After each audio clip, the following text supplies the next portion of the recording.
Do you like my new socks? Oh, very nice. But show the viewers, guys, mushrooms. Oh, speaking of mushrooms, That reminds me of Mario. Mario Kart. Yeah, like, Yeah, they do a bit. They're literally the exact same mushroom as Mario Kart. Huh. Yeah, they do look like that's them, it, actually. Speaking of mushrooms, Yeah. how... The segue. It's something you're really passionate about. yeah, because you did try some on the weekend, I didn't did. you? Yeah. I got some. I'm only asking because Brad, my brother-in-law and your best friend told me. Yeah. How was it? Fun. It was really good. Was it? So I was. Talk me through So my missus went away for the weekend, so I was home alone, and I didn't want to go out or do anything. So I thought I would do a little bit of work, be productive, and then Brad gave me, I think it was like 0.7 of a gram. No, it was a gram total. Once I grinded it all down of these dehydrated mushrooms, don't know what strain it was.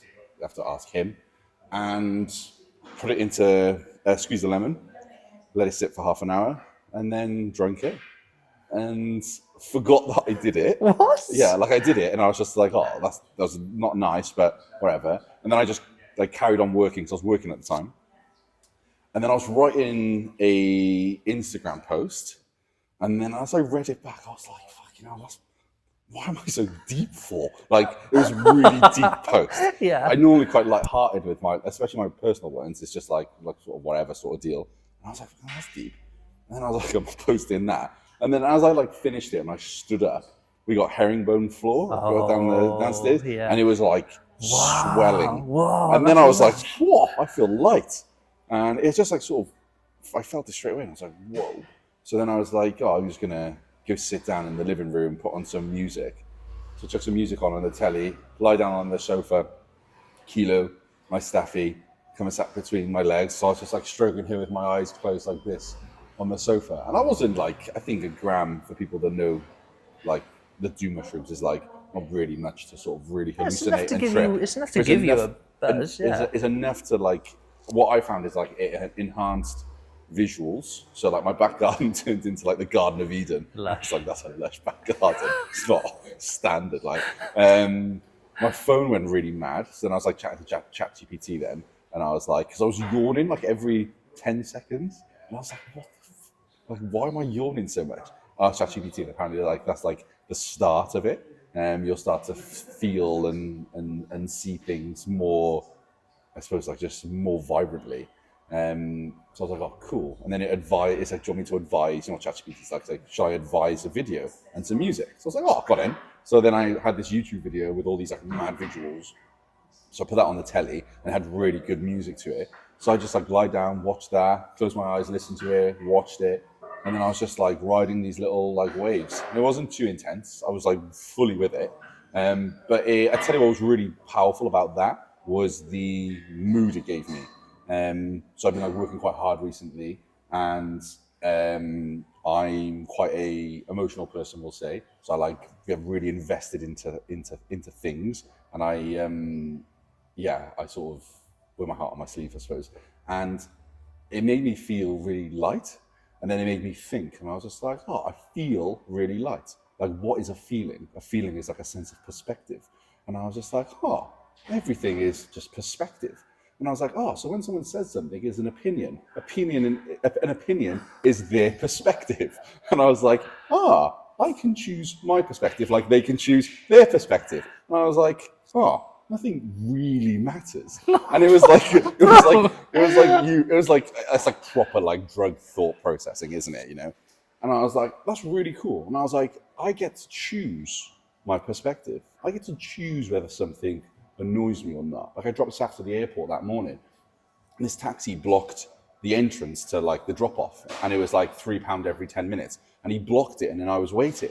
So I was like getting really irate because I was like, you're blocking the entrance and I'm paying for this. And I was like, that's so arrogant of you. And then I chose to be like, hand on the horn, fucking move, and be somewhat aggressive. And not that aggressive, but you know, I acted like a dick.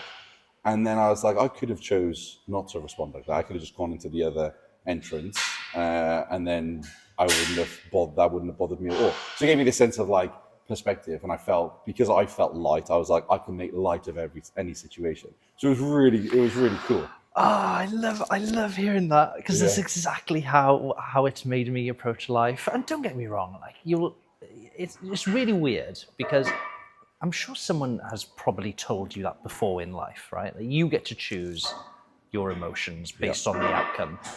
But there's something about it when you discover it yourself, and there's something about mushrooms, I think, that brings it to the surface, that makes it so clear and so obvious, and then it's almost like then you take it and act on it in real life, and that's where what they call kind of inner work starts. Then is then recognizing the patterns where you'd usually get angry, but then finding that little gap between the moment where it's almost like it gives you a gap between the moment where you could flip out and get angry, but then there's that little gap where you can intervene yourself and go, no, I don't need to react and respond to this.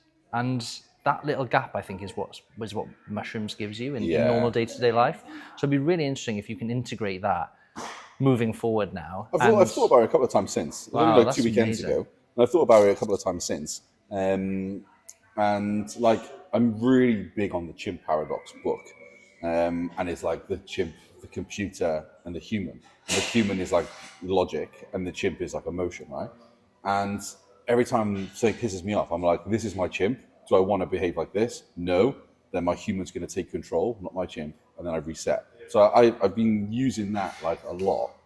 That's like my go-to. But then the mushrooms just sort of gave that thought process just a different perspective. Yeah. Like it was like, instead of reading it and understanding the sort of like the theory behind where I can't remember his name. Steve Peters. Steve Peters, yeah. Dr. Steve Peters. Yeah. Understand the theory of where Steve Peters was coming from. Like the mushrooms sort of gave me like a practical thought process that like happened to something that happened to me earlier and how I was feeling, and gave me that perspective rather than just understanding the theory of that perspective. Yeah, so you it was lived just it. it was just a bit different. So yeah, man, it was fun. I definitely would do it again. Nice. Well, we'll have to get something in the diary for sure. I genuinely, Jord, think I just love hearing people say things like that because I can relate so much. Yeah. And don't get me wrong, like what I don't want is people to hear us speak about these things and go, oh, those guys are perfect. They've got their shit together. Absolutely not. It's not at all. And Yeah. I think that's a mistake that some people make is, they put people on pedestals. You talked before about no idols and whatnot. And I think we've all got these flaws in us. We've all got stuff that we're fighting and battling, internal demons, whatever you want to call them. But I think like what things like mushrooms and meditation gives you is it gives you that space to sometimes like intervene when you can let your chimp take over. And then there's that little gap where you can decide how you actually behave, what perspective you take on a certain outcome. And you will always fall back into those patterns. Always, but as long as you can recognize that you are falling back into those patterns, then you can come out of them again, and it just happens less and less often For sure. as you get more experienced For sure. at it. I think it's just really interesting. I think people see things like this and think, oh, they're perfect. It's not. We're not at all. Every human being is flawed. Yeah. And that's the beauty of human beings. We're all fucked in our own little way. Everyone has their own thing, and I wouldn't necessarily say that like mushrooms is the answer to the problems, No. but like I'm not experienced with it. Dan's more experienced with it, but like it definitely is like a little like gateway to insight, like into your head a little bit more. And there's loads of ways in which you can do it. I guess like the thing that we would bolster is to like challenge yourself to start thinking like that, and start challenging yourself to be more happy with like your like day-to-day decision making, and just have a good experience I had a good experience with mushrooms. You've had good experiences with it, so it's like something that we can talk about because we've experienced it, And not take life too seriously, like you mentioned there. Like nothing's like it's like what is know. it? It's like don't take it so serious because in the end you're gonna end up in a box like everyone else. You came with nothing. You're gonna leave with nothing. know. Don't take this middle part so serious. I know. Just have a laugh, have fun. Yeah, exactly. Laugh at things when you shouldn't. Laugh at because I personally that's the best kind of humor. Is laughing at stuff when you Mate, shouldn't. that's exactly what Jimmy Carr said in his book. Oh yeah, you're a big fan of The him, Book of aren't Laughter. Love Jimmy Carr. He was just like, I was laughing at my mum's funeral. It's the worst day of his life. Whereas like he was just laughing at it, trying to see like the light in things and be able to laugh in the face of adversity. And there's loads of things that happen to your brain when you do laugh He can actually like just alter your mood if you can try and find like the humor in things. I see like people that take themselves like really seriously, just end up just being in a sort of like more agitated default mood, and like no one wants to be in that sort of default. Imagine your default mood was just like funny, you know, and your default mood was just like sort of like upbeat, not taking yourself too seriously, finding humor in things, and just laughing your way through the day. Like everyone would choose that. Yeah, and also being able to, if you need to be serious, Oh yeah, be fun serious place, as well. yeah. Not like making a joke out of everything. Yeah. They're just as annoying as people who are Yeah. serious all the time. You know? So Yeah, I think it's a that's fine the line. worst. Just laugh at I everything. know. Yeah, interesting. So today we've run some questions on our socials to see. So this is a client-led, a follower-led podcast, shall Yeah. we say? We've let some questions come in. Guys, I gotta say, and this goes more towards my followers. Some of the questions that I've had have been fucking shit. Honestly, I sent them to Jord, and Jord went, "What are these? These are absolutely shocking." know, sorry. I'm still going to cover them today, but I'm going to go in a little bit more depth when I do. So if we question is shit. Yeah, but for future reference, guys, let's have a bit more context. Let's have a bit more nuance. Really think about how you can grab as much value out of me and Jordan as you can in these 30 to 45-minute sessions. So I'm going to let... Who do you want to go first? No, you go first. Okay, Yeah. so So I had 2 questions, and I'm going to answer them both in one. And one of them was, how do I get rid of love handles? So that was one of them. And then the other one was, how do I lose the last bit of body fat? And that one is a little bit more interesting.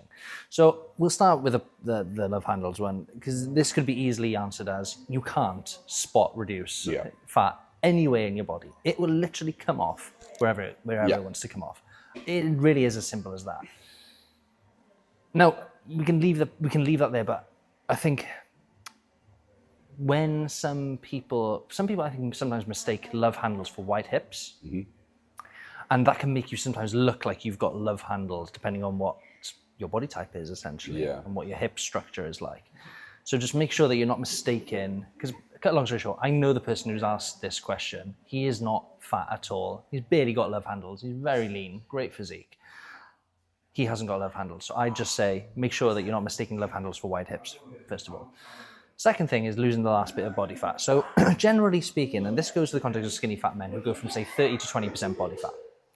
Going from 30 to 20% body fat is a lot easier than going from 20% to 10%. And the reason why that is because there's a lot of reasons actually, but I want to speak about there's a certain protocol which I call the 2 Ps when it comes to losing the last little bit of body fat. So going from say 20% to 10%. Essentially, going from 20%, anywhere between sub 15 is going to start revealing your abs, right? But the 2 Ps is what I call patience and what's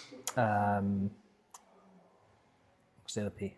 How about a brain fat? Persistence? No. Patience and I can't remember. I'll come back to it. I've got a complete brain fat.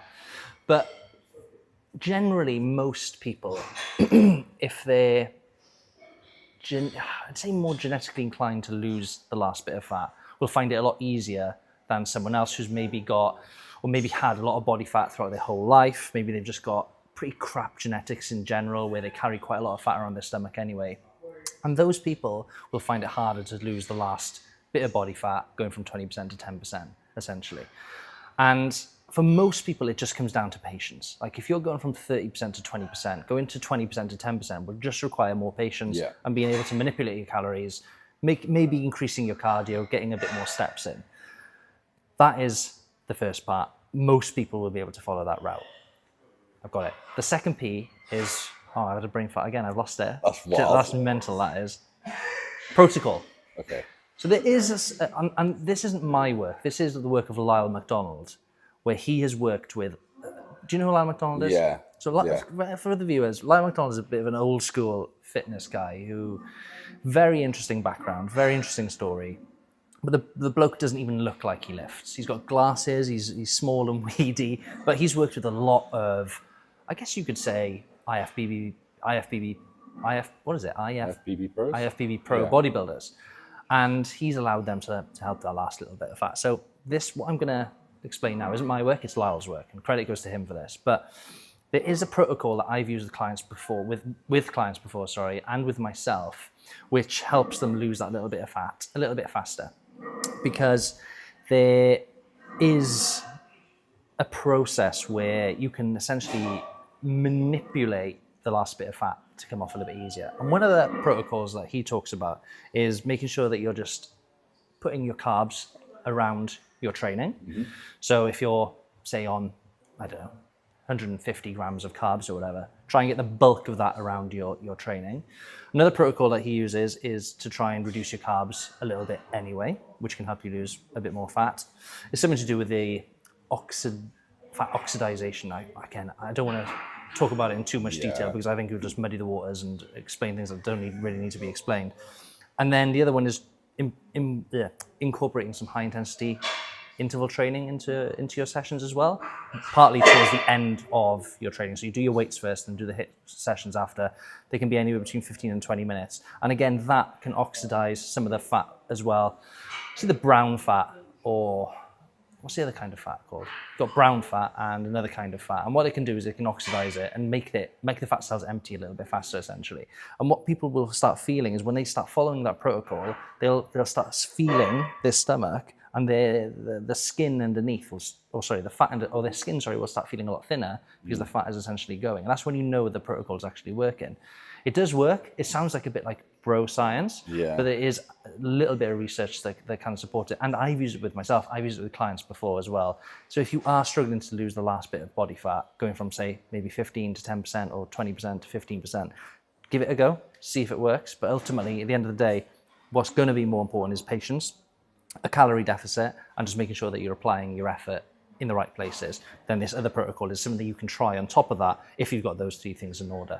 So nice. I think it's I think people get bashed nowadays, especially online, especially some trainers who are by the calorie deficit crowd. Like, calorie deficit is all that matters, and they'll just shout that from the rooftop. It's like, no, it's not. It is the principle, but it's not. It doesn't necessarily work all of the time in all of the situations. Sometimes it's just good to have these tools in your armory to try and lose that little bit, last bit of fat. It's if you refreshing need to. as well, right? It's so boring just to listen to calorie deficit all the time. Yeah. There's like these other things to try, like food timing or carb timing, changing like the structure of your workouts just like that a little bit more as well. Having like the hit at the end and whatnot. I think it's like quite refreshing for people, and it's quite motivating, because anything that's like novel and new, if you've just been in like the same sort of protocol, decreasing calories, same gym routine, and then it starts to get stubborn, it is hard to become patient. Mm-hmm. Whereas if there's like we're at this point now, feeling like this still cool, we're going to try this now. Mm-hmm. And then it's just like, let's change the timing of this.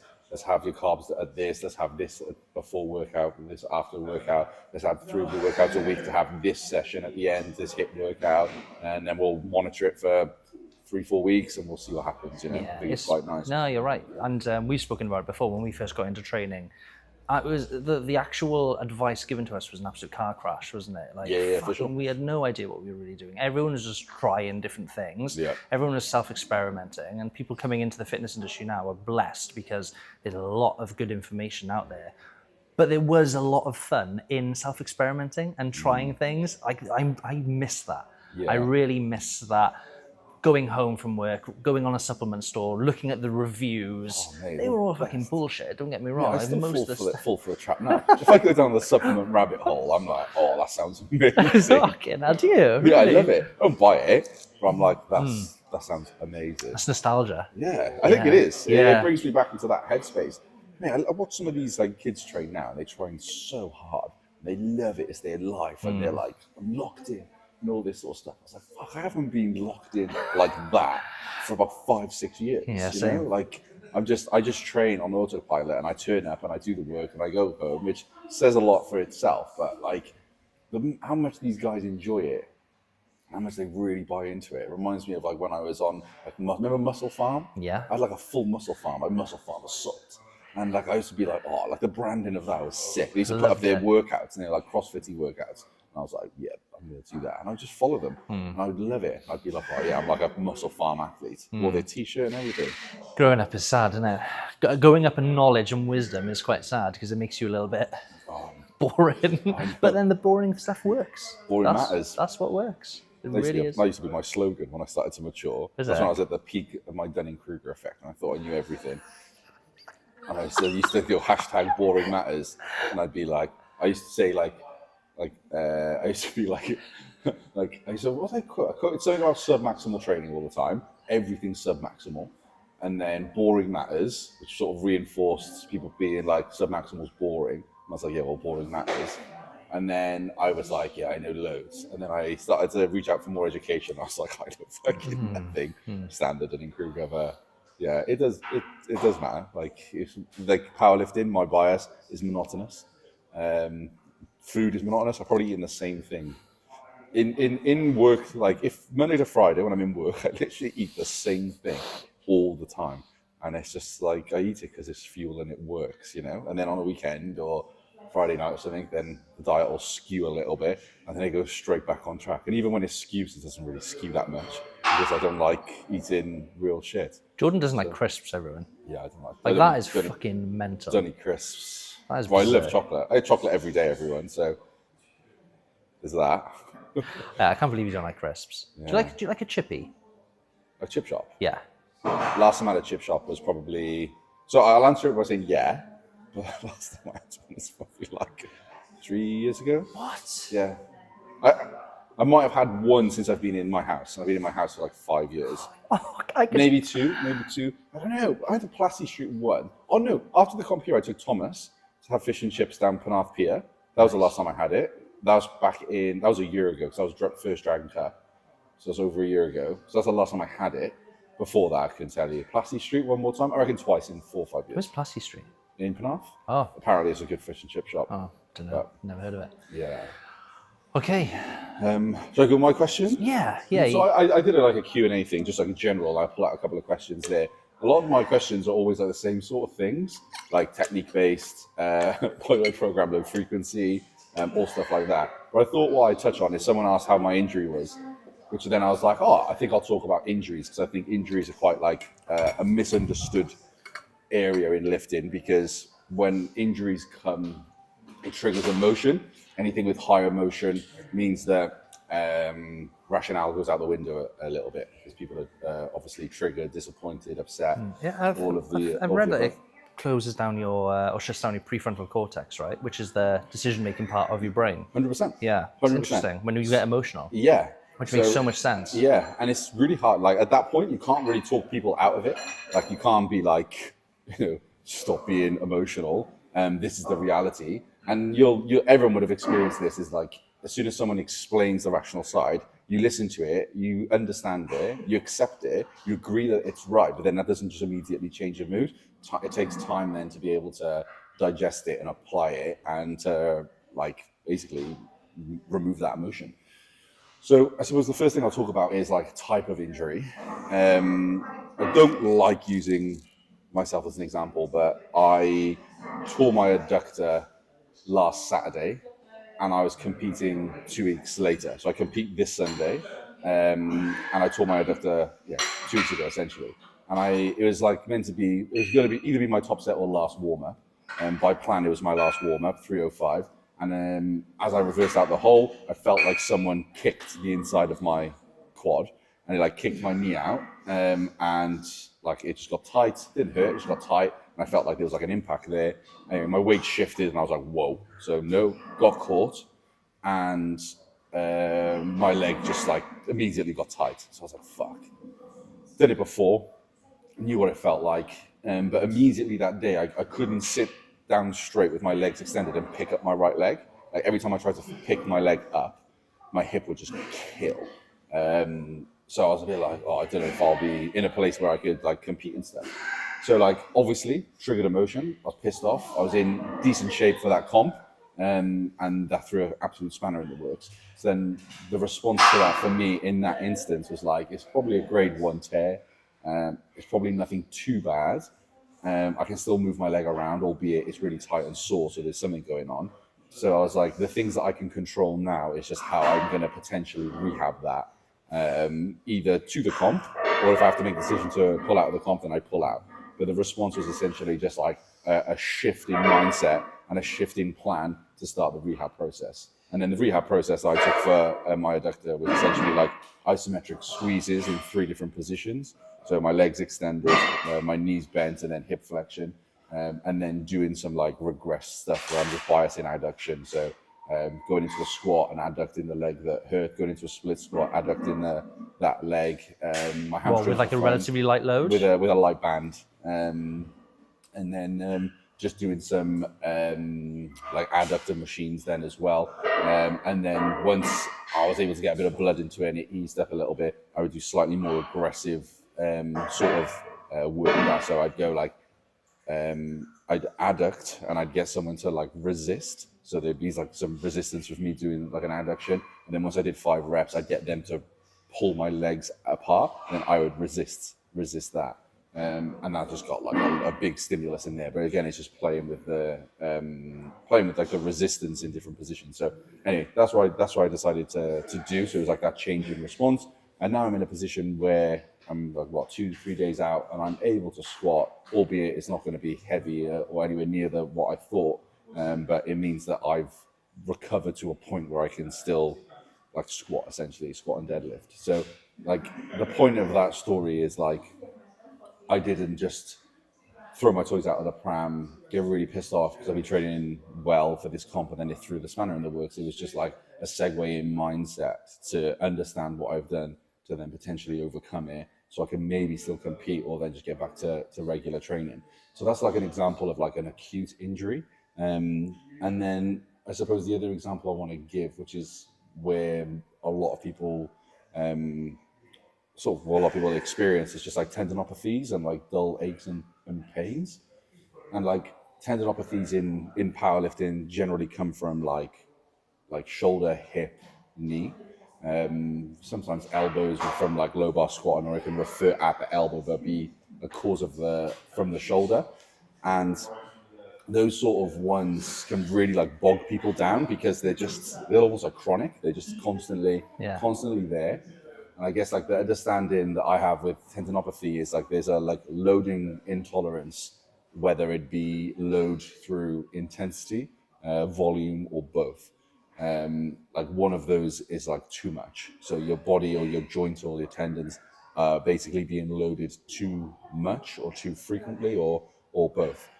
So in that instance, it's just like the most practical thing that you can do is reduce one of those like variables. How do you know which one to change? So in the way that I do things is I try and keep the main movements the same. This is like my bias of programming, because I program low frequency.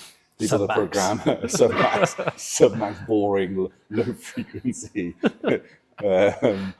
My bias would be remove some accessory volume first. If that doesn't work, then I'd remove some accessory volume and intensity. Maybe look at exercise selection, exercise order, and how much you're loading that particular joint. And then if that's still bad, then I would start then altering the main movements. Again, volume first and then intensity second. Intensity always trumps volume, because intensity actually helps with tendon healing. And just a quick one for people who are thinking, what is intensity? It's not like doing more in the sense of like because again, I'm addressing this because I know a lot of my skinny fat guys might be listening to this and thinking, does he mean intense like doing more fucking star jumps or something? It's like, no, intensity is adding more weight to the bar, to the machine, or dumbbells, cables, whatever you use. Yeah, and then volume being sets and reps. Yeah, basically. So that's like the order I would do it. And then there's like certain like warm-up drills you can do to like prime the knee. So if you have like say patellar tendinopathy, doing some, again, isos. I'm really big on isos, and putting load through it is really, really good. Doing some like terminal knee extensions with the band, just to like prime the muscles around it and get some blood directly into that area is always really, really good as well. But I guess like those are examples of like acute and sort of like chronic pain or injuries. I think like the main summary and like takeaway point you can take from injuries is like there's always a workaround.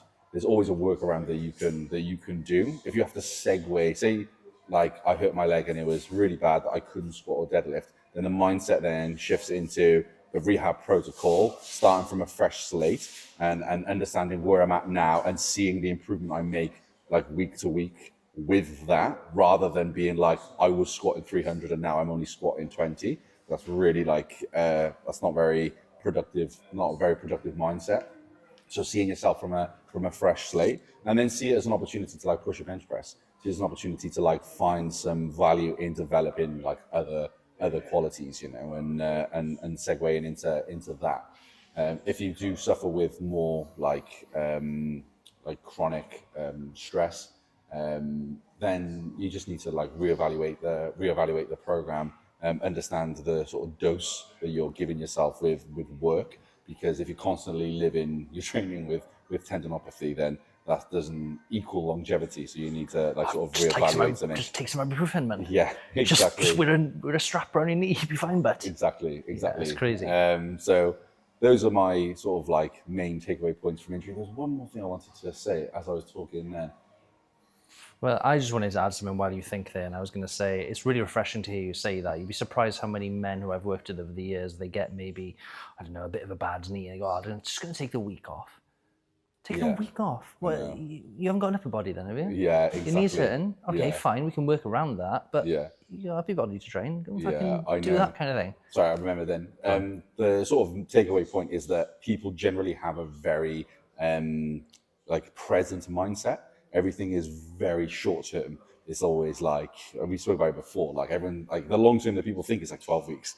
And again, I don't know where 12 weeks came from, but everyone seems to think really short term. But like if you do get injured, granted, if it's like a catastrophic injury, like a full quad rupture, then slightly different. But if you get injured and you're just like, you know, receiving some physio and you can't deadlift for a couple of weeks, like in the grand scheme of things, that's doing absolutely nothing to your progress in the long term. Like there's no sort of deadline to your powerlifting career. There's no deadline to you lifting weights. The pursuit is always to get stronger. And, you know, having that sort of long-term approach to be like, oh, okay, right now I can't deadlift because I've got this, and this wrong with my back, and I'm receiving some treatment, or I can load my legs through machines, I can train my upper body. When you can come back and start deadlifting again, the strength will come back way quicker than you expect. And generally it gives people a bit of a kick up the arse to fine tune their patterning and their movement. They become a little bit more conscious about like protecting their back. So true. So then they bring some more like technical tenacity into their training, and maybe make some like smarter technical choices. And sometimes it makes them make better decisions with programming as well. So a lot of the time, you know, it's an opportunity to learn, and it's an opportunity for you to be able to like segue and become a more like mature, all-rounded lifter. So they're definitely not blessings, but there's definitely silver linings you can take from like being out of the gym for a little. Goes back to what you said at the start. It's just changing a perspective, isn't it? Exactly. Seeing it as a way to, like you said, improve your bench if you can't deadlift. I was gonna fucking ask you something really cool then. Damn it! I was gonna actually ask you something good then. So we were shit today with forgetting things. I know, too much mushrooms. Literally. Fuck. Can't remember. How long have we been going for? I don't know. We can tie up, you know. Do you have any more questions? No, I'm done. I'm happy today. to leave it there. Yeah. Oh, cool. Interesting. So, yeah, I think this is probably the shortest podcast that we've done. But next week we won't ask the questions because they're shit from my ones. I'm just kidding. Next week we can recap my comp. Next week, we'll dissect some bigger topics. And give you some more tangible things to 100%, take away with. yeah. But guys, as always, if you have got any questions or comments, pop them in the comment section. We've been getting quite a few comments recently. Cool. I'll show them to you in a bit. And if you have ever got deep, thoughtful questions, please extrapolate as much information from Jord and ask myself as many questions as you want, but make them good ones so we can make good. Yeah, I quite like the podcast to just be like answering questions and unpacking it, giving our perspectives and stuff. Yeah, it's opinions. Yeah, nice. Opinions. Yeah, thanks guys. See you in the next one, and thanks for all of your support so far. Nice. Nice and easy today. Yeah, I've got bad news for you. I'm not going to do the comp in Like if I just try and push myself, Back to yourself too much. batter myself, could potentially hit myself, and I'll be pissed off because I can't train. Why didn't you just do the comp in September and just see what you get to? Well,